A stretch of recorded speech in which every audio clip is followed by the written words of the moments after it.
Iisaku kogukonnal on tänu asukohale väga pikk sporditraditsioon. Asume Alutaguse rahvuspargis metsade ja rabade keskel. Seepärast oleme võtnud eesmärgiks areneda kaasaegseks põhi- ja keskharidust pakkuvaks konkurentsivõimeliseks spordikooliks.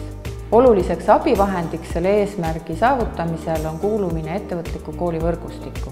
Ettevõtlik hoiak ja sportlik mõtteviis on meie jaoks üsnagi sarnased. Reinar Halliku korvpallikooli on õppima tulnud heas mõttes korvpallihullud üle terve Eesti. Me teame, kui raske on õpilastel korraga treenida ja õppida, aga me näeme, kuidas nad rühivad iga päev aina paremate tulemuste poole. Äratus on kell 7, siis me oleme hommikut sööma ja siis tavaliselt kas sörgime või ujume. Päevas on meil 2 korda trenni ja sinna sisse mahuvad ka koolitunnid. Eesmärk korvpalliga on see, et ühel päeval ma saan Eesti koondisse mängima. Rutiin on meil raske, aga treenerid on meil väga head ja tingimused ka. Mulle meeldib korvpalli mängida, sest siin ma saan ennast tõeliselt välja elada.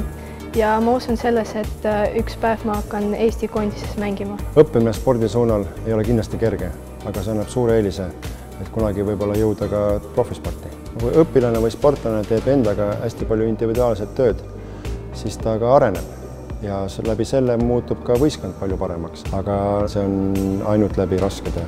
Igast ühest ei peagi saama profikorvpallurid, on ka teisi spordikarjääri võimalusi. Meie jaoks on pealmine see, et neil oleks kõrge pingetaluvus, meeskonnatöö ja mis kõige tähtsam, distsipliin. Me kõik teame, kuidas sportlased usaldavad oma treenerit või kuidas õpilased usaldavad oma õpetajat. Hea treener või õpetaja on just see, kes annab pidevalt sellist tagasisidet, millest õpilane aru saab ja nii saab ta valmistuda suuremateks väljakutseteks nii õppetöös kui elus.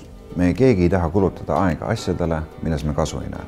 Seega on oluline eesmärgipüstitus ja sellel silma peal hoidmine.